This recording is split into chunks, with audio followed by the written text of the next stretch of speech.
নমস্কার, আমি সুকন্যা। শুরু করছি উত্তরের সংবাদ। বিস্তারিত সংবাদে যাব, কিন্তু তার আগে দেখে নেব আজকের বিশেষ বিশেষ সংবাদ। বিশ্ব মানব পাচার বিরোধী দিবস পালিত হলো জলপাইগুড়ি জেলা পুলিশ এবং সিনির যৌথ উদ্যোগে। মঙ্গলবার জলপাইগুড়ি পুলিশ লাইনে অবস্থিত পুলিশ শেডে এই অনুষ্ঠানটি অনুষ্ঠিত হয়। ডেঙ্গু মোকাবিলায় কোমর বাঁধল ধূপগুড়ি মহকুমা প্রশাসন। এলাকায় আক্রান্তের সংখ্যা কম থাকলেও তাও উদ্বেগ থাকেই, এমনটাই দাবি ধূপগুড়ির মহকুমা শাসক পুষ্পা দোলমা লেপচার।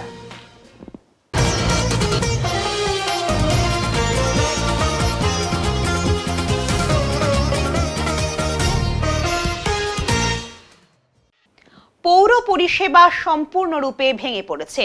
চড়া হারে পৌর কর বৃদ্ধি পেলেও পৌর এলাকার মানুষ বিশুদ্ধ পানীয় জল এবং নিকাশি ব্যবস্থা থেকে বঞ্চিত। পৌর এলাকার বস্তিবাসী জীবন দুর্বিষহ এই দাবিতে আজ বিক্ষোভ প্রদর্শন করল। সাফাই কর্মীরা ন্যূনতম দৈনিক মজুরি থেকে বঞ্চিত। জনজীবনের এই দাবিগুলোকে নিয়ে নিবিড় প্রচার সংগঠিত করে জলপাইগুড়ি পৌরসভা অভিযান ও ডেপুটেশন। এদিন বামপন্থী সংগঠনের সদস্যরা জলপাইগুড়ি পৌরসভার সামনে বিক্ষোভ প্রদর্শন করে। এরপর তাদের 12 দফা দাবি নিয়ে পৌরমাতার সাথে সাক্ষাৎ করেন। মূলত তারা বলেন, অবিলম্বে জলপাইগুড়ি পৌরসভার নাগরিক পরিষেবা নাগরিকদের দিতে হবে।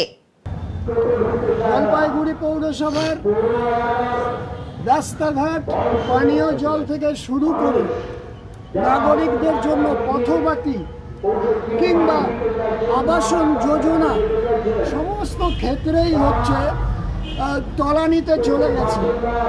ফলে সমস্তটা নিয়েই তৃণমূল পরিচালিত এবং এই তৃণমূল প্রশাসনের সহযোগিতায়, বিশেষ করে পুলিশ প্রশাসন এবং সাধারণ প্রশাসনের সহযোগিতায় তাদের হাত ধরে রাতের অন্ধকারে পৌর প্রশাসন দখল করেছিল। পৌরসভার বোর্ড দখল করেছে প্রশাসন। জনগণের রায়ে, জনগণের সমর্থনে এই বোর্ড তৈরি হয়নি। আর সেই বোর্ডের কাছে মানুষের যা প্রত্যাশা, সেই প্রত্যাশার ধারে কাছে এরা পৌঁছতে পারছেন না। বরং নিজেদের নিয়মিত যে কাজ, মাসিক সভা চেয়ারম্যানের ডাকে অনুষ্ঠিত হয়, সেটাও সম্পাদিত করতে পারছে না নিজেদের মধ্যে সমস্যা থাকার ফলে। এছাড়া প্রশাসনকে দিয়েই এসডিও তাদেরকে দিয়ে মিটিং ডাকিয়ে তার মিটিং করতে হচ্ছে, মাসিক সভা করতে হচ্ছে বছরে একবার, অনেক দিন বাদে একবার সম্প্রতি মিটিং হয়েছে শুনেছি আমরা। আপনারা কি যাচ্ছেন এখন? আমরা যাচ্ছি পৌরসভা তার পরিষেবা দেওয়ার ক্ষেত্রে যা দায়িত্ব, সেই দায়িত্ব তারা অবহেলা করছেন। সেই অবহেলা থেকে মানুষের পাশে এসে তারা দাঁড়াবেন, এটা আমরা চাইছি। এবং ডেপুটেশন দিতে এসে চেয়ারম্যানকে না পেয়ে চেয়ারম্যানের ঘরের সামনে তাদের দাবিপত্র সাজিয়ে দিয়ে কি বলবেন এই বিষয়ে? না, এর আগেও তো বামফ্রন্ট সার্বিকভাবে এসেছিল ডেপুটেশন দিতে, এবং তখন আমার মনে আছে যে চেয়ারম্যান ছিলেন না, এবং তখন আমার ঘরে বামফ্রন্টের সম্পাদক সলিল আচার্য এসেছিলেন, অন্যান্য রাজনৈতিক দলেরও ছিলেন। ওদের চা খাইয়ে ওদের যুক্তিগুলো যে খণ্ডন করে দিয়েছিলাম। তা ওনারা তো যে অভিযোগগুলো করছেন সেগুলো সম্পূর্ণ ভ্রান্ত। তার কারণ হচ্ছে অমৃত জল প্রকল্পে, যেখানে 150 কোটি টাকার এই জল প্রকল্পের মধ্যে 55% টাকা রাজ্য সরকারের আর 45% কেন্দ্রীয় সরকারের। সেটা প্রায় এখন 1, 2, 3 এইসব ওয়ার্ডে জলের লাইন ঢুকে গেছে। এখন 8 নম্বর ওয়ার্ড, 11 নম্বর ওয়ার্ড, 6 নম্বর ওয়ার্ড, 10 নম্বর ফেজে সব ঢুকে যাবে। এবং কেন্দ্রীয় সরকারই তো এবং রাজ্য সরকার যৌথভাবেই তো এক্সটেনশন করেছে আপ টু 31শে মার্চ 2025 অবধি এই কাজকে কমপ্লিট করবার জন্য। তার মধ্যে হবে, কারণ 2 বছর কোভিডে কোনো কাজ হয়নি, এটা গেল এক। সেকেন্ড হচ্ছে যে আমাদের জলাধার আইজি মানে অমৃত প্রকল্পে জলাধার IG 1 শেষ হয়ে গেছে, ওয়াটার ট্রিটমেন্ট প্ল্যান্ট কমপ্লিট হয়ে গেছে। ওখানে খালি এই বৃষ্টির জন্য 200 মিটার পাইপলাইন বসানো হয়নি, ওটাও বসে যাবে। এটা গেল দ্বিতীয় কথা। তৃতীয় কথা হচ্ছে আবাস যোজনা যেটা বলছে, এটা হাউজিং ফর অল। 3,68,000 টাকার মধ্যে 1 লক্ষ ওই বাড়িতে 25,000 টাকা দেয় বেনিফিশিয়ারি, 1,93,000 টাকা দেয় রাজ্য সরকার, আর 1.5 লাখ টাকা দেয় মাত্র কেন্দ্রীয় সরকার। সবচেয়ে কম টাকা দেবো আর তারপরে নিজের নামে ঘর করবো, প্রধানমন্ত্রী আবাস যোজনা না, এটা হাউজিং ফর অল। তা যাই হোক, সেখানেও তো আমাদের এখানে 4,000 বেনিফিশিয়ারি রয়েছেন, এবং যেখানে আমরা সবাইকে ইনস্টলমেন্টগুলো ডিসবার্স করছে। তা ইলেকশনের জন্য তো 3 মাস নির্বাচন কমিশনের মডেল কোড অফ কন্ডাক্টের জন্য ডিসবার্স করা যায়নি। এগুলো যে আসলে অনেকদিন ক্ষমতায় নেই, তো তার ফলে ক্ষমতার রসায়নটা তো ভুলে গেছে, আর 3%-এ নেমে গেছে, 4%-এ নেমে গেছে। এগুলো ওই সাটিয়ে দেওয়া যাওয়াটা ফ্রাস্ট্রেশনের লক্ষণ। ফের পানীয় জলের পাইপ ফেটে বিপত্তি জলপাইগুড়ি পৌরসভার 8 নম্বর ওয়ার্ডে। জলপাইগুড়ি পৌরসভার অন্তর্গত 8 নম্বর ওয়ার্ডের ক্লাব রোড সংলগ্ন এলাকায় এর আগেও পানীয় জলের পাইপ ফেটে বিপত্তির পরিস্থিতি সৃষ্টি হয়েছে। আজও একই ছবি দেখা গেল। সকালবেলা কোনো কারণে মাটির নিচের পানীয় জলের পাইপ ফেটে যায়।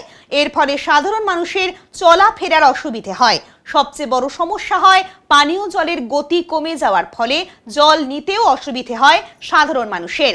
তাই সাধারণ মানুষের অনুরোধ পৌরসভার কাছে অবিলম্বে এর সুরাহা করা। রাস্তাটা খারাপ হয়েছে পুরো, একদম তো ফেটে গেছে পাইপ ফেটে গেছে, জল তো পুরো চলে যাচ্ছে বের হয়ে। মানে পুরো রাস্তা কি জল ভরা? পুরোটাই ভরা জল। মানে এখন তো আপনারা যেতেন, এখন তো যেতে পারছেন না, পাচ্ছি না যাইতে, পুরো জল হয়ে আছে। মানে এটা কি দেখলেন, পরিস্থিতি কি হয়েছে? এই এখন দেখলাম জল ফাটা, পাইপ ফেটে গেছে, জল পড়তেছে। এই জন্য মানে অন্য অন্য জায়গায় তো পানীয় জলের সমস্যা হবে। কি মনে হয় এটা কি করা উচিত? এটা এখন বলা এখন তো রাস্তা নাই এখন। মানে পৌরসভাকে ঠিক করে দেওয়া উচিত। কি করা উচিত? এটা এখন পৌরসভা আসবে, এটা বানাই দিবে, বানাই দিলে ওরা ভালো হবে সবার জন্য। আপনারা যেতে পারবেন। তিস্তাতে আবারও হঠাৎ হরপাবান। ক্ষতিগ্রস্ত কয়েক হাজার বিঘা ধান চাষের জমি এবং বাঁধ ভাঙার আশঙ্কা। গত রবিবার আনুমানিক সকাল 8 ঘটিকা হতে হঠাৎ করে আবারও তিস্তা নদীতে হরপাবান। স্থানীয়রা জানাচ্ছেন, যেভাবে তিস্তা নদীর জলস্তর বেড়ে চলেছে তাতেই যে কোনো মুহূর্তে বাঁধ ভাঙার আশঙ্কা অনেকটাই। মূলত ক্ষতির মুখে ক্রান্তি ব্লকের রাজাটাঙ্গা গ্রাম পঞ্চায়েতের পাঞ্জাব বাঁধের সিদাবাড়ি এবং চ্যাংমারি গ্রাম পঞ্চায়েতের কয়েকশো বিঘা জমি এবং কয়েকশো ধান চাষি। ওই এলাকার চাষিরা জানায়, আমরা ধার মহাজন করে ধান চাষ করেছি, তবে যেভাবে ধানের ক্ষতি হয়েছে তাতে আমরা কিভাবে সেই ধার শোধ করব, এই চিন্তায় আমাদের এখন দিন কাটছে। যদি সরকারিভাবে কোনো আর্থিক সহায়তা করে তবে আমরা সকল চাষিরাই উপকৃত হব। ইতিমধ্যে 1 নম্বর ইস্পাতে বাঁধ ভাঙার আশঙ্কায় আতঙ্কে রয়েছে গ্রামবাসী এবং ওই এলাকায় পরিদর্শনে আসেন রাজাটাঙ্গা গ্রাম পঞ্চায়েতের প্রধান সঞ্জয় উরাও সহ চ্যাংমারি গ্রাম পঞ্চায়েতের প্রধান আব্দুল সামাদ। তারা জানাচ্ছে, আমরা পুরো এলাকা পরিদর্শন করলাম এবং ইরিগেশন ডিপার্টমেন্টের উচ্চ পদাধিকারীদের বিষয়টি জানানো হয়েছে। তারা আরও জানান, আমরা ইতিমধ্যে ক্রান্তি ব্লক বিডিও রিমিল সোরেনকেও বিষয়টি জানিয়েছি। এলাকাবাসী জানাচ্ছেন, প্রায় 20 বছর আগে এরকম হরপাবান এসেছিল, তবে এবারের যে হরপাবান তা কিন্তু রাতের ঘুম কেড়ে নিয়েছে তিস্তা লাগোয়া এলাকাবাসীর। আর কি বলবো, দেখতেই পাচ্ছেন হঠাৎ করে নদীতে জল বাড়ায়, চাষের জমিতে জল ঢুকে গেছে, যার ফলে মানুষের ব্যাপক ক্ষতি হচ্ছে। এর আগে কি এরকম বন্যা পরিস্থিতি হয়েছিল? এরকম ভয়াবহ পরিস্থিতি হয়নি, জল ঢুকছিল কিন্তু এইরকম না, একটা নালার মতো হয়ে জলটা বের হয়ে গেছিলো। কিন্তু এবার জলটা পুরোপুরি পুরো জলটাই, তিস্তার পুরো জলটাই এদিকে টান দিয়ে দিছে, যার ফলে ব্যাপকভাবে ক্ষতি হচ্ছে চাষাবাদের ক্ষেত্রে। আর যারা যারা ধান লাগাইছে তাদের ধান তো একদম ডুবে গেছে। এখনও 25% মাত্র ধান লাগানো হয়েছে, আরও 75% বাকি আছে, কিন্তু আর মনে হয় লাগানো হবে না। তার কারণ হচ্ছে আপনারা দেখতেই পাচ্ছেন, এই পাশ থেকে দেখলেই বোঝা যাবে যে পুরোপুরি ডুবে আছে আমাদের সিদাবাড়ি যে মৌজা আছে, কৃষি জমি এখানে। আপনার নাম এবং পরিচয়? আমার নাম অবাক ওরাও, আমি কাঠামো। আজকে জল দেখতে এসেছি। কোন জায়গা এটা? এটা চ্যাংমারি জিপি। কি মনে হয় বাঁধ ভাঙা কি আশঙ্কা রয়েছে? হ্যাঁ, একটা বন্যা পরিস্থিতি তৈরি হচ্ছে, একটা বাঁধ ভাঙা। এর আগেও কি এরকম পরিস্থিতি ছিল? বিগত কয়েক বছর আগে, মোটামুটি ধরেন 12, 14, 15 বছর আগে কতগুলো চাষের জমি জলে চলে? কয়েকশো বিঘা হবে। কতটা ক্ষতি হতে পারে? ক্ষতির আশঙ্কা দেখেন, জল তো পুরো চাষের জমি গ্রাস করে নিয়েছে, এখন তো বলা মুশকিল। তো আশা করা যায় যে পুরো কয়েকশো বিঘা হবে চাষের জমি। আপনার নাম এবং পরিচয় জানাবেন? আমার নাম বাদশাহ, বাড়ি কাঠামুড়ি বাজার। এই জায়গাটার নাম? এটা গচিমারি বলে, গচিমারি আর আমার রাজারাঙ্গা জিপি, এটা মাঝখানে একটা সীমানা বলতে পারি। গজলডোবা লাটাগুড়ির পর এবার মূর্তিতে রিসর্ট ভাঙল প্রশাসন। গজলডোবা লাটাগুড়ির পর এবার মূর্তি এবং ইংডং এলাকায় রিসর্ট ভেঙে দিল প্রশাসন। কিছুদিন আগে মুখ্যমন্ত্রীর কড়া নির্দেশের পর সরকারি জমিতে অবৈধ নির্মাণ ভাঙতে শুরু করেছে প্রশাসন। সরকারি জমিতে গড়ে ওঠা ঘরবাড়ি থেকে দোকানপাট, রিসর্ট সব ভেঙে গুড়িয়ে দেওয়া হচ্ছে প্রশাসনের পক্ষ থেকে। মঙ্গলবার সকাল থেকে অভিযানে নামে মালবাজার মহকুমার মেটেলি ব্লক প্রশাসন। প্রথমে মেটেলি ব্লকের মূর্তিতে সরকারি জমিতে গড়ে ওঠা দুটি রিসর্টের সীমানা, প্রাচীর এবং রিসর্টের কিছু অংশ ভেঙে দেয় প্রশাসন। এরপর মেটেলি ব্লকের ইংডং গ্রাম পঞ্চায়েত এলাকায় সরকারি জমিতে গড়ে ওঠা আর একটি রিসর্টের সীমানা প্রাচীর ভেঙে দেয় মেটেলি প্রশাসন। এদিন জেসিবি মেশিন দিয়ে ভাঙা হয় এই সব রিসর্ট। এ ব্যাপারে প্রশাসনের কর্তারা কোনো মন্তব্য করতে না চাইলেও সূত্র মারফত জানা গেছে আগামীতে আরও কিছু রিসর্টের ওপর অভিযান চলবে। যে এখানে দুটো রিসোর্ট ভাঙা হয়েছে, তো অ্যাসোসিয়েশন যেহেতু আমাদের অ্যাসোসিয়েশনের মেম্বার, আমাদের একটা দায়বদ্ধতা থাকে যে অ্যাটলিস্ট পৌঁছানো, এবং যেহেতু আমাদের এখানে যে ঊর্ধ্বতন যে স্যাররা আছে আর কি, তাদের সাথেও কথা বললাম যে কিছু লিটিগেশন আছে জমি সংক্রান্ত, যার জন্যই ওনারা প্রশাসনের তরফ থেকে এটা ভাঙতে বাধ্য হয়েছে। আর আগামীতে আমরা আমাদের যে অ্যাসোসিয়েশনের যে মেম্বার যাদের এরকম ক্ষতি হয়েছে, তো তাদেরকে আমরাও রিকোয়েস্ট করব যে তারা যাতে ইমিডিয়েটলি তাদের বাদবাকি যা প্রসেস আছে জমি সংক্রান্ত সেগুলো ঠিক করে নেওয়ার জন্য। কারণ এটা যেহেতু সরকারি ব্যাপার, সরকারি একটা নির্দেশিকা আসছে, তো সেখানে আমার মনে হয় আমাদের সবাইকেই এটা পালন করতে হবে। আর সরকার নিশ্চয়ই চাবে না যে বিশাল কিছু ক্ষতি হোক। এখানে অনেক রিসোর্টওয়ালাদের সাথে যারা হচ্ছে কর্মচারী আছে প্রচুর, অনেকের সংসার চলছে, টোটোওয়ালা থেকে শুরু করে ছোট ছোট দোকান, সবাই রিলেটেড। তো নিশ্চয়ই সরকার নিশ্চয়ই এগুলো দেখবে এবং দেখছে আর কি। তো বাকিটা যেটা আছে আমাদেরকেও আমাদের কাজগুলো ঠিক করে রাখতে লাগবে, যাতে আগামীতে আমাদের জন্য সরকারের কাছে কোনো রকমভাবে কি বলবো সেটা, মানে সরকারের যারা ঊর্ধ্বতন অফিসার আছে তাদেরকে যাতে কথা শুনতে না হয় আমাদের অ্যাসোসিয়েশনের মেম্বার বা আমাদের রিসোর্টের তরফ থেকে। ফের আরও একটি ট্রেন দুর্ঘটনা। এ নিয়ে গত 2 মাসে ট্রেন দুর্ঘটনা ঘটল 3 বার। রেলের নিরাপত্তা নিয়ে উঠছে বড়সড় প্রশ্ন এটা উঠছে, আর কতদিন এভাবে নিরীহ যাত্রীদের ট্রেন দুর্ঘটনায় প্রাণ দিতে হবে? আজ খুব ভোরে দুর্ঘটনাগ্রস্ত হয়েছে হাওড়া থেকে মুম্বাইগামী এক্সপ্রেস ট্রেন। মালগাড়ির সঙ্গে ধাক্কায় উল্টে যায় 18টি কামরা। এ খবর লেখা পর্যন্ত মৃত্যু হয়েছে 3 জন যাত্রীর, আহত হয়েছেন 20 জন বলে সূত্রের খবর। এদিন ঝাড়খণ্ডের চক্রধরপুরে বেলাইন হয়েছে হাওড়া সিএসএমটি এক্সপ্রেস। রাজা খারসওয়ান ও বরাবাম্বু রেল স্টেশনের মধ্যে ঘটে এই দুর্ঘটনা। এলাকায় পৌঁছে উদ্ধার কাজ শুরু করেছে রেলের টিম। সূত্রের খবর, আগে বেলাইন হওয়া একটি মালগাড়ির কয়েকটি বগি রেল লাইনের ওপরে পড়েছিল। ওই বগিগুলির সঙ্গে ধাক্কা লেগেই মুম্বাইগামী হাওড়া সিএসএমটি এক্সপ্রেস লাইনচ্যুত হয়। দুর্ঘটনার তীব্রতা এতটাই ছিল যে 18টি কামরা লাইনচ্যুত হয়ে যায়। প্রাথমিকভাবে স্থানীয়রাই উদ্ধার কাজে এগিয়ে আসেন। ঠিক কী কারণে এই দুর্ঘটনা ঘটল তা খতিয়ে দেখা হচ্ছে। ট্রেনের যাত্রীদের ঘটনাস্থল থেকে সরিয়ে নিরাপদ স্থানে নিয়ে যাওয়া হয়। ইতিমধ্যেই ঘটনাস্থলে পৌঁছেছেন চক্রধরপুরের ডিসিএম। তিনি পরিস্থিতি পর্যালোচনা করছেন। হাওড়া মুম্বাইয়ের যাতায়াতের অন্যতম লাইন এটি। चलिए बाहर हो जाइए, चलिए बाहर हो जाइए। सब लोग से अनुरोध है कि ट्रैक से बाहर हो जाए। को लेके आप इंजन के सामने आ जाइए। ज्यादा नहीं लगा? नहीं लगा। ये डिवाइडर मैंने बचा दिया। ये था ना सर, ये वाला बचा दिया है। চিতাবাঘের আক্রমণে আহত 7 জন, তার মধ্যে শিশু রয়েছে। চিতাবাঘের আক্রমণে আহত হলো 7 জন। আহতদের মধ্যে একটি শিশু এবং বৃদ্ধ রয়েছে।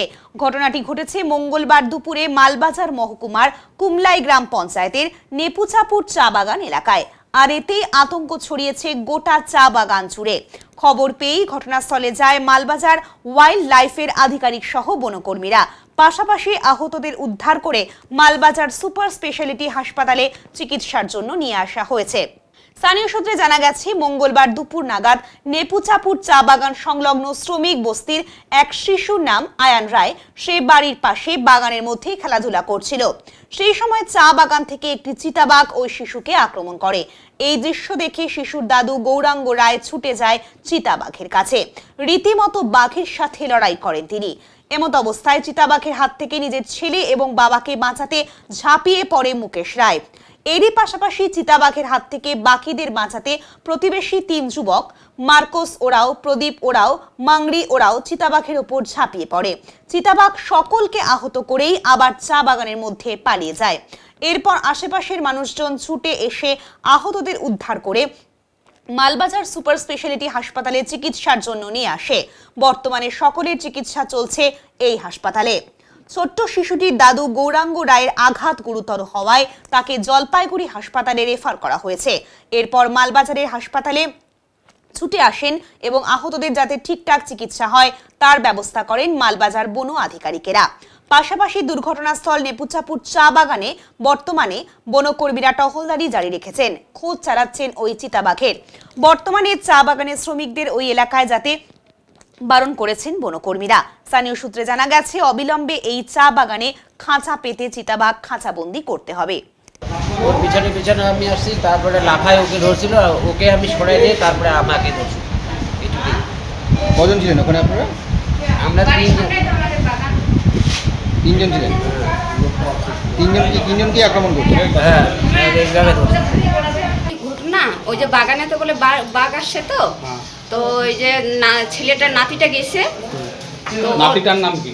আয়ন রায়। হ্যাঁ, তারপরে তো বাঘটা ওই বাগান থেকে আইসে বাচ্চাটাকে ধরছে। আচ্ছা, তখন ও দাদু গেছে বাঁচাইতে, ও দাদুকে ধরছে।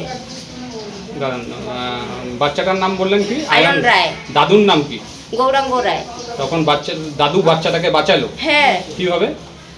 ওই যে লাফায় বলে ধরছে নাকি বাঘটা বলে বাচ্চাটাকে, তখন ও দাদু পিক নিয়ে, হ্যাঁ, ও বাঘটাকে বলে ফালাই দিছে, মানে তারপর ফালাই দিয়ে তারপর ধরছে ও দাদুকে।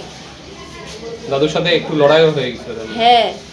আর কেউ আহত হয়েছে কি ওখানে? আমার ছেলে। ছেলের নাম কি? ছেলের নাম মুকেশ রায়। সবাইকে কি কোথায় আনছে? হ্যাঁ, এখানে আনছে হসপিটালে, এক জায়গায় ছিল। আগে কি কখনো এরকম ঘটনা হয়েছে আপনাদের এলাকায়? হ্যাঁ, আসে তো সবসময় আমাদের এখানে বাঘ আসে, বাগান এলাকা। আপনার নাম? আমার নাম মমতা রায়। নেপুচাপুর চা বাগানে হচ্ছে ওখানে যে বাগান যে পাতা তোলা হয়, তো পাতা তোলানোর সময় হচ্ছে চিতাবাঘে মানে মোটামুটি 6 জনকে আহত করেছে। তারপরে ওখান থেকে হচ্ছে ফরেস্ট ডিপার্টমেন্টকে জানানো হয়েছে, ফরেস্ট ডিপার্টমেন্ট থেকে এসে তখন ওদেরকে হচ্ছে মাল হসপিটালে নিয়ে এসছে। কজন ছিল? মোটামুটি 6 জন ছিল টোটাল। মানে পাতি তোলার সময়। আচ্ছা, কোন জায়গাটা এটা নেপুচাপুর ডিভিশনে। আপনার নাম? আমিনুল ইসলাম। চা বাগানে যেটা খবর পাওয়া গেছে, অ্যাকচুয়ালি চিতাবাঘ কিন্তু সবসময় নিজের থেকে ছোটোকে অ্যাটাক করার চেষ্টা করে। তো আমরা যেটা খবর পেয়েছি, একটা ছোট বাচ্চাকে অ্যাটাক করতে গিয়েছিল, কিন্তু তার সঙ্গে সঙ্গে কিন্তু তার দাদু কিন্তু তাকে বাঁচাতে আসে এবং তার সঙ্গে 6-7 জন তার সঙ্গে ঝাঁপিয়ে পড়ে এবং বাঘের সঙ্গে কিন্তু তার দাদু এবং তাদের মধ্যে কিছুক্ষণ ফাইট চলে। তারপর কিন্তু বাঘটা ছেড়ে কিন্তু জঙ্গলে পালিয়ে মানে চা বাগানে বেরিয়ে গেছে। এর মধ্যে কিন্তু ফরেস্ট ডিপার্টমেন্ট এসে এখন এই তদন্ত করছে কি করে এখানটে এলো। এই বারবার যে অ্যাকচুয়ালি দেখুন, বারবার যেটা হচ্ছে চা বাগানেই আসতেছে, এটা কিন্তু চা বাগানে আসার কারণ একটাই, লেপার যখনই বাচ্চা দেওয়ার চেষ্টা করে কিন্তু সবসময় নিজেকে সেফটি রাখার জন্য এই চা বাগানের এরিয়ায় ওরা বেছে নেয়। জঙ্গল থেকে বেরিয়ে কিন্তু চা বাগানে এসেই এরা হলো শাবকটাকে জন্ম দেয়, এখানটাই থাকে। আপনার নাম? আমার নাম আসিফ আলী, আমি ন্যাসের সেক্রেটারি। এখন নিয়ে নিচ্ছি ছোট্ট একটা বিরতি, ফিরে আসছি বিরতির পর, সঙ্গে থাকুন। সব সময় সব দিকের সব খবর পেতে সাবস্ক্রাইব করুন, বেল আইকনটি প্রেস করে আপডেট থাকুন।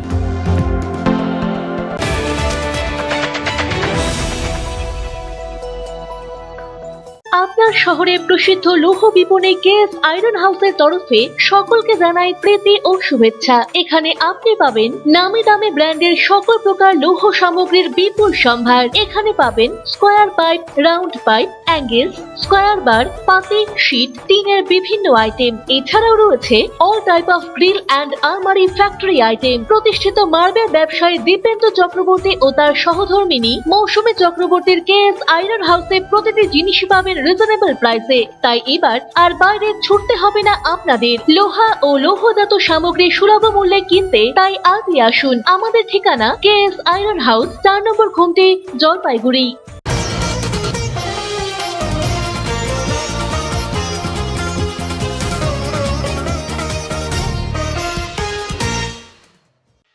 কার্বন ট্রেডিং প্রকল্প নিয়ে জলপাইগুড়ি জেলার ক্ষুদ্র চা চাষিরা যুক্ত হয়েছে সলিডারিটি এশিয়া নামে একটি এনজিওর সাথে। এই প্রকল্পে কমপক্ষে 4000 একর জমি চা বাগান চিহ্নিত করা হয়েছে।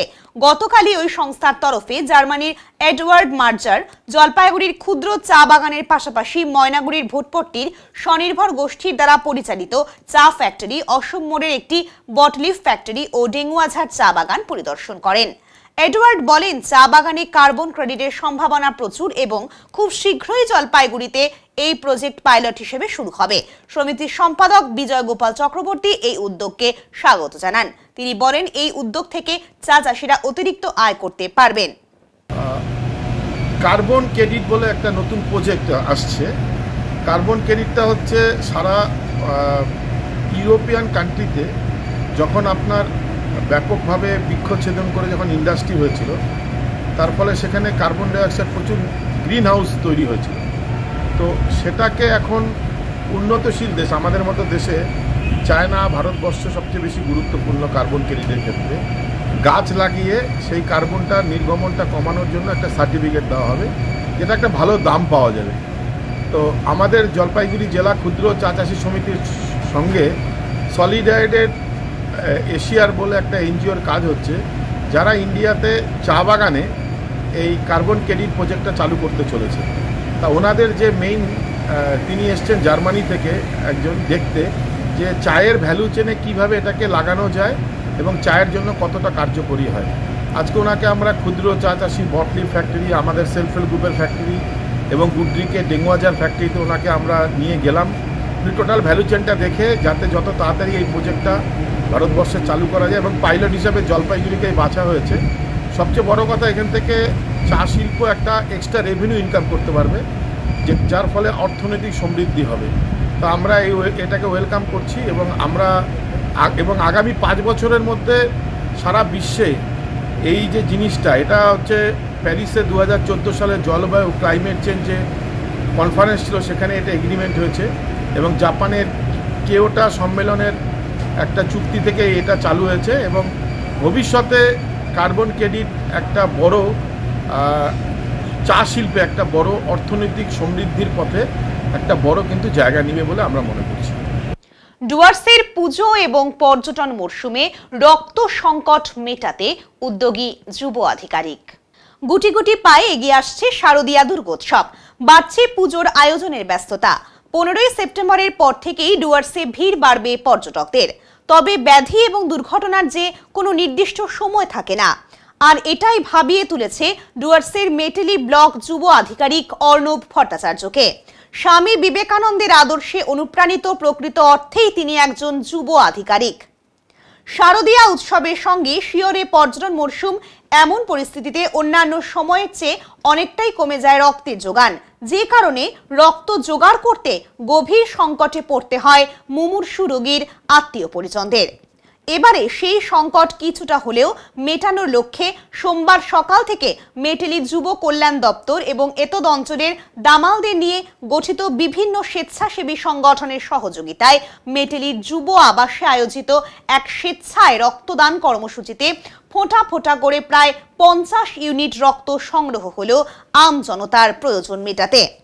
এই প্রসঙ্গে মেটেলি ব্লক যুব আধিকারিক অর্ণব ভট্টাচার্য জানান, স্বাস্থ্য বিভাগ সহ সবার সহযোগিতা নিয়ে এই রক্তদান কর্মসূচি। শিবিরে সংগৃহীত রক্ত জেলা ব্লাড ব্যাংকে জমা থাকবে মুমূর্ষু রোগীর প্রাণ বাঁচাতে। অপেক্ষায় রয়েছে, আরও হয়তো 4-5 জন আসবেন। আমরা এক্সপেক্ট করেছিলাম 60-র আশেপাশে। বৃষ্টি আমাদের কিছুটা প্রতিবন্ধকতা সৃষ্টি করেছে, ডোনার সবাই এসে পৌঁছাতে পারেননি। তো এটা মূলত গ্রীষ্মকালীন যে রক্ত সংকট চলছে, সেইটার কিছু পরিমাণ যদি নিরসন হয়, সেই জন্যই আমরা সম্পূর্ণ ডিপার্টমেন্ট নিজের উদ্যোগে, আমাদের ব্লকের উদ্যোগেই আমরা জীব কল্যাণ দপ্তরের উদ্যোগেই আমরা এবং চাপসা যুব আবাসের যেহেতু কর্মীবৃন্দ আছে সবার উদ্যোগেই আয়োজন করেছিলাম। এখন শেষ পর্যায়ে এসে পৌঁছেছি এইটুকু বলতে পারি। দেখা যাক শেষ পর্যন্ত আমাদের রক্তদাতার সংখ্যা কত এসে পৌঁছে। এখনো ডেঙ্গি মোকাবিলায় কোমর বাঁধল ধূপগুড়ি মহকুমা প্রশাসন। এলাকায় আক্রান্তের সংখ্যা কম থাকলেও তাও উদ্বেগ থাকেই, এমনটাই দাবি ধূপগুড়ি মহকুমা শাসক পুষ্পা দোলমা লেপচার। সে কারণে ব্যবস্থা নেওয়া হচ্ছে। মঙ্গলবার ধূপগুড়ি শহরের প্রায় সবগুলি ওয়ার্ডের নর্দমাগুলিতে ছাড়া হলো গাপ্পি মাছ।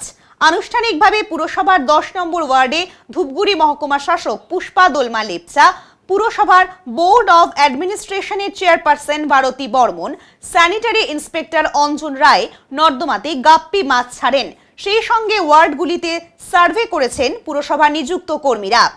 যেখানে যেখানে জমা জল রয়েছে, বিশেষত টায়ারের দোকানে ফেলে দেওয়া টায়ার এবং বিভিন্ন ওয়ার্কশপ এবং বাড়ির আশেপাশে জমা জল, সেগুলির বিষয়ে সতর্ক করা হচ্ছে। সার্ভে করে সেগুলির বিষয়ে সতর্ক করা হচ্ছে। এছাড়াও পুরসভার প্রতিটি ওয়ার্ডে বিভিন্ন টিম করে গাপ্পি মাছ ছাড়া হচ্ছে জমা জলে, যা মশার লার্ভাগুলিকে নাশ করবে। ধূপগুড়ি মহকুমা এলাকায় তো এখন just only one case detect হয়েছে, ওইটাও রিকভার করে গেছে। আর তাছাড়া বিভিন্ন অ্যাক্টিভিটি নেওয়া হচ্ছে, যেমন আপনাদের টিমগুলো যাচ্ছে বাড়ি বাড়িতে, যেমন যেখানে জমা জল থাকে ওইটাকে আমরা উল্টে দেওয়ার জন্য আমরা বলছি। বিভিন্ন যে টায়ার দোকানগুলো, যেখানে ওয়ার্কশপগুলো আছে, যেখানে এমনি জল জমে থাকে, সেইগুলোতে আমরা টার্গেট করছি। অ্যান্ড আজকে তো বিভিন্ন না, অল দ্য যে ওয়ার্ড আছে ওখানে কিন্তু গাপ্পি ফিশ ছাড়া হবে, যেটাকে লার্ভাকে ডিস্ট্রয় করে। আর মশারিও আপনারা ডিস্ট্রিবিউট করছেন, এটা চলছে। এই বিষয় না, যখন ডেঙ্গি খবর কম আছে নিশ্চয়ই অ্যাক্টিভ আছে বলেই তো কম এটা ইনসিডেন্সে যাচ্ছে। ফের জলপাইগুড়ির করলা নদী থেকে উঠল বিশালাকার বোয়াল মাছ।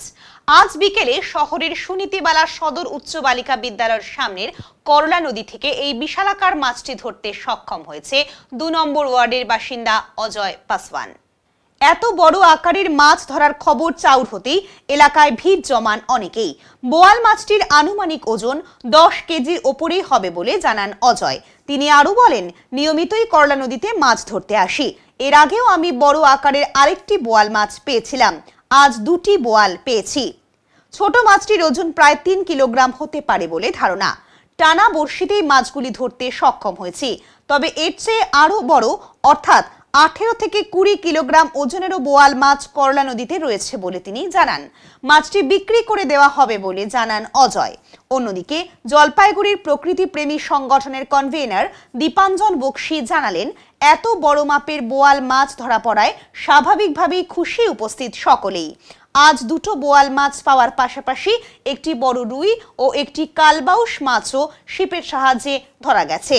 আমরা আমাদের সংগঠনের তরফ থেকে সব সময় করলা নদী পরিষ্কার রাখার চেষ্টা করছি। আমরা এখানে নিয়মিত মাছও ছাড়ি বলে তিনি জানান। কি নাম? অজয়। কোথায় বাড়ি? এই তো 2 নম্বর ঘন্টি। কিভাবে মাছটা ধরলে এবং কি মাছ এটা? এটা হলো বোয়াল মাছ, এটা দারাঙ্গি মাছ দিয়ে ধরা হয়েছে। দারাঙ্গি মাছ দিয়ে? হ্যাঁ। কিসে তাগিতে। ওটা কি বলে? ওটা হুইল দাঙ্গি টানা। হ্যাঁ, একটা। হ্যাঁ। কত কেজি হবে? 10-12 কেজি হবে। এই কি প্রথম এত বড় ধরছো না এর আগেও? এর আগেও ধরছি আমি 9 কেজি 800। 9 কেজি 800। আজকে থেকে বড় মনে হচ্ছে? হ্যাঁ, আজকে বড়। কোন নদী থেকে পাওয়া গেল এটা? এটা করলা নদী, আমাদের দোলনাপুল। আচ্ছা, যখন মাছটা উঠলো তুমি তো উঠালে? হ্যাঁ। কি মনে হলো যে কিরকম লাগছিল এই সময়? লাগছিল মোটামুটি ভারী লাগছিল, হাতের মধ্যে সুতা বসে গেছে হাতের মধ্যে। খেলাইলাম, তাও 10 মিনিট খেলাইছি। মনে আনন্দটা কেমন মনে হলো? ভালো লাগলো, ওই যে বন্ধু আছে সবজন। এই প্রথম কি এত বড় মাছ ধরলে নাকি? না, এর আগেও আমি ধরছি। এত বড়? হ্যাঁ। আচ্ছা, প্রতিদিনই কি মাছ ধরো এই করলায়? মাঝে মাঝে। কালকে যেরকম একটা কালবাউস ধরছি, রুই ধরছি কালকে একটা। আজকে কটা হলো বল? আজকে 2টা ধরলাম। এটা বড় সব থেকে নাকি? হ্যাঁ, এটা বড়। কি করবে এখন এটা মাছটা? এখন দেখি বন্ধু কি বলে, বিক্রি করে দেবো। তারপরে আমাদের তো নিরামিষ খাচ্ছি তো বাড়িতে আমরা 1 মাস। করলায় কি এরকম মাছ বা এর থেকেও বড় কি? হ্যাঁ, বড় আছে, আরো বড় আছে। এটা তো ধরতে গেলে ছোটই আছে, এর থেকে বড় আছে। 18 কেজি, 19 কেজি, 20 কেজি এরকম। বড় মাপের একটি বোয়াল। আচ্ছা, আমরা তো প্রকৃতিপ্রেমী জলপাইগুড়ি আমাদের গ্রুপের নাম। আমরা নদী পরিষ্কার রাখার চেষ্টা করি যতটা সম্ভব আমাদের। আর স্পেশালি এখানে যারা দেখছেন অ্যাংলিংয়ের শখ রাখে, অর্থাৎ ছিপ দিয়ে মাছ ধরার। তো বিকালবেলা করে গরম ছিল, আমরা তো আসি ঘুরতে মাঝে মাঝে। তো আজকে কোইন্সিডেন্টলি এখানে একটা বিশাল বড় বল ধরা পড়লো, একটা রুই মাছ ধরা পড়েছে 2 কিলো 2.5 কিলো। বলটা অ্যাভাব 10 কেজি হবে, 10 কিলোর উপরে। আরেকটা ধরা পড়েছে 3 কেজি, একটা রুই মাছ ধরা পড়েছে 3-4 কেজি, কালবাউস একটা 1 কেজি খানেক। এই হচ্ছে কথা। বাকি এই আর কি, এটা একটা শিকারের খেলা। জমিয়েছেন সবাই, আনন্দ অনেকটাই খুশি। হ্যাঁ, খুশি তো বটেই। আমরা এই জায়গাটাতে পাহারা দিই প্রত্যেক বছর, মাছ ছাড়ি এই জায়গাটাতে, নদীটা যাতে মেনটেন থাকে আর কি। তো এই চাই আর কি, কলা নদীটা রক্ষা হোক, পরিষ্কার থাকুক, এই আজকে। কত বড় বড় মাছ আছে কি মনে আছে এখানে? বড় বড় মাছ আছে, আগেও ছুটেছে, মানে আজকেই কিছুক্ষণ আগে, আমি আসার কিছুক্ষণ আগে ছুটেছে একজনের কাছে মাছ, ওই যে বিষ্ণু বসে আছে, তো শুনলাম আর কি। সেটা আছে এখানে, বড় বড় মাছ আছে। প্রায় দিনই ধরা পড়ে নাকি? প্রায় দিনই নয়, তবে এই নদীটার এই এরিয়াটাতেই সব থেকে বেশি জল আছে আর কি, ঝোলনাপুল আর ওই আপনার থানার পিছন দিকটা আর কি, যেটা আর কি সেখানে। তো এখানে মাছগুলো, বড় মাছগুলো থাকে। আমরা এই জায়গাটাকে পাহারা দিই, ওই নৌকাটা দেখতে পাচ্ছেন, নদী পরিষ্কার করা হয়, এই আর কি। আমার নাম দীপাঞ্জন বক্সি, প্রকৃতিপ্রেমী জলপাইগুড়ি কনভেনার। সাফল্য পেল জলপাইগুড়ির ক্যারাটে প্রতিযোগীরা। চলতি মাসের 26, 27 ও 28 তারিখে কলকাতার নেতাজি ইনডোর স্টেডিয়ামে অনুষ্ঠিত হয় ইন্টারন্যাশনাল ক্যারাটে চ্যাম্পিয়নশিপ। সেই প্রতিযোগিতায় জলপাইগুড়ি জেলা থেকে মোট 19 জন ছাত্রছাত্রী বিভিন্ন ক্যাটাগরিতে অংশগ্রহণ করে। চ্যাম্পিয়নশিপে বড়সড় সাফল্য পেল জলপাইগুড়ি জেলার ক্যারাটে প্রতিযোগীরা। এই খেলায় এশিয়া মহাদেশের প্রায় 8টি দেশ অংশগ্রহণ করে। বিভিন্ন বিভাগে কাতা ও কুমিতে গোল্ড পেয়েছে 4টি, সিলভার মেডেল 7টি, ব্রোঞ্জ পেয়েছে 17টি। কাতা এবং কুমিতে সব মিলিয়ে জলপাইগুড়ি জেলার ঝুলিতে মোট 28টি পদক এসেছে, যার ফলে খুশি ক্রীড়া মহল। জলপাইগুড়ি জেলা স্পোর্টস ক্যারাটে অ্যাসোসিয়েশনের সম্পাদক উদ্ভব চন্দ্র রায় জানান, এই সাফল্যে তিনি গর্বিত এবং আগামী দিনে যারা গোল্ড মেডেল পেয়েছে তাদেরকে নেপালে নিয়ে যাওয়া হবে খেলার জন্য। এটা 8 international karate championship Kolkata Netaji indoor স্টেডিয়ামে হয়েছিল 26, 27, 28। তাতে আমরা ধূপগুড়ি থেকে 10 জন এই টুর্নামেন্টে অংশগ্রহণ করে। আমরা 2টা গোল্ড, 4টা সিলভার, 9টা ব্রোঞ্জ অর্জন করি। মোট হচ্ছে জলপাইগুড়ি জেলা থেকে কতজন অংশগ্রহণ? জলপাইগুড়ি জেলা থেকে আমরা 19 জনের টিম আমার চাই। তাহলে টোটাল তাহলে ওই হিসাবে ধরলে আমাদের 4খানা গোল্ড আসে। 4খানা গোল্ড আসছে। আচ্ছা, কতটা খুশি তাতে? খুব খুশি, খুব দারুণ। গতবারের তুলনায় কি এবার ভালো রেজাল্ট হয়েছে? অনেক অনেক ভালো রেজাল্ট করেছে। কি আশা রাখছেন আগামী দিনে? আরও ভালো আশা করছি যে আরও ভালো রেজাল্ট করবে তারা। তারপরে আমাদের পরবর্তীতে খেলা আছে নেপালে, দিল্লিতে, আমরা চেষ্টা করবো ভালো ভালো রেজাল্ট করার জন্য। এই খেলাটি কোথায় অনুষ্ঠিত হয়েছে? কলকাতা নেতাজি ইনডোর স্টেডিয়ামে। এরপরে এই ছাত্ররা যারা গোল্ড পেয়েছে তারা কোথায় যাবে? তারা নেপালে যাবে। এটা কি ইন্টারন্যাশনাল প্রতিযোগিতা ছিল? আপনার পরিচয়টা বলুন। শিয়ান Udbhab Chandra Roy, general secretary sports karate Jalpaiguri. এখন নিয়ে নিচ্ছি ছোট্ট একটা বিরতি, ফিরে আসছি বিরতির পর, সঙ্গে থাকুন। সব সময় সব দিকের সব খবর পেতে সাবস্ক্রাইব করুন, বেল আইকনটি প্রেস করে আপডেট থাকুন।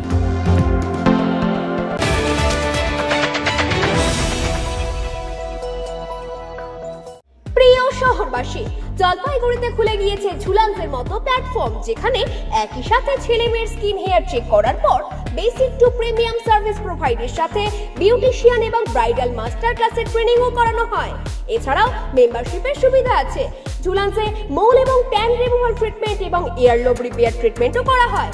তাই আর দেরি কেন, নিজেকে সুন্দর করে তুলতে আজই আসুন ঝুলান্স মেকওভার, জলপাইগুড়ি উকিলপাড়া মোড়, নারায়ণ কমপ্লেক্স, ডমিনোজের ওপর তলায়। যোগাযোগের নাম্বার 7908472017।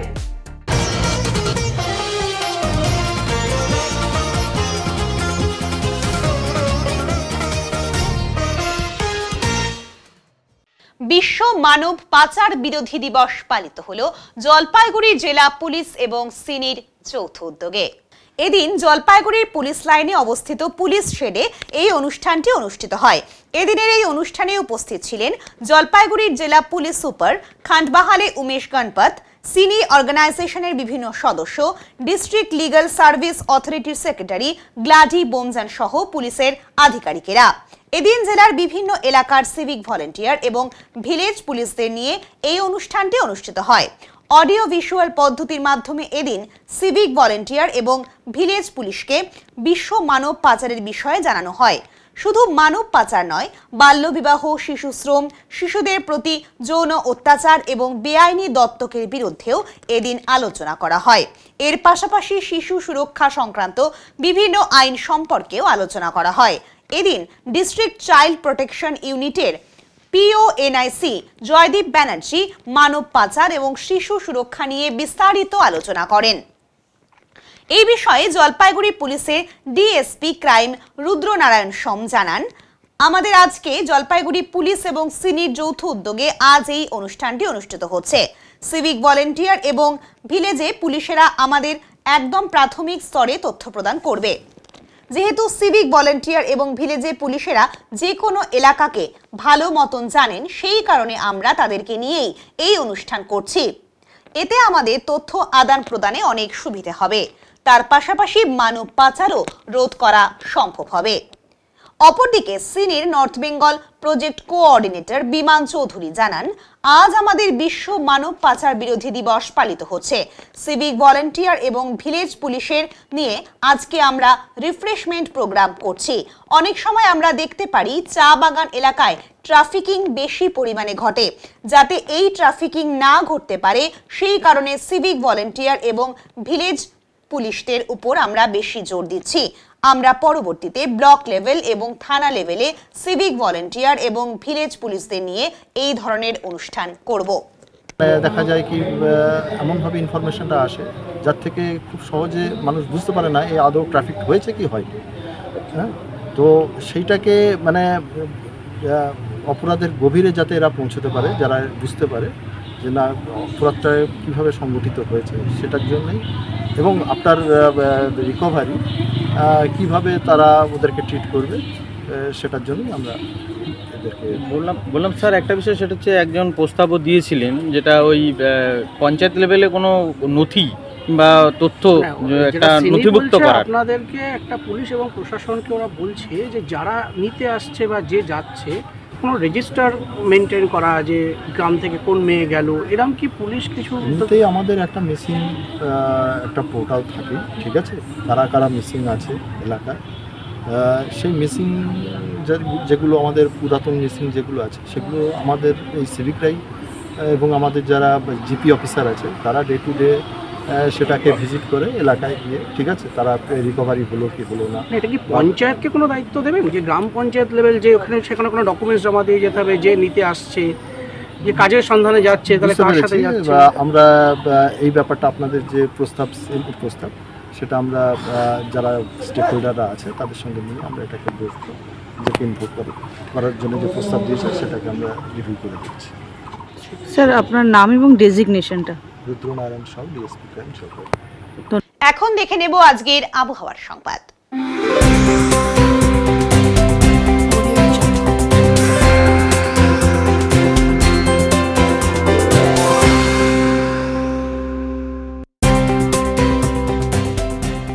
কেন্দ্রীয় আবহাওয়া দপ্তরের জলপাইগুড়ি কেন্দ্র থেকে পাওয়া তথ্য অনুযায়ী মঙ্গলবার দিনের সর্বোচ্চ তাপমাত্রা ছিল 35.6 ডিগ্রি সেলসিয়াস ও সর্বনিম্ন তাপমাত্রা ছিল 27.7 ডিগ্রি সেলসিয়াস।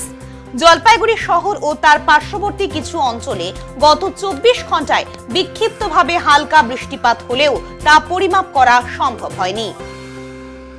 শেষ করবার আগে আজকের বিশেষ সংবাদ আরো একবার।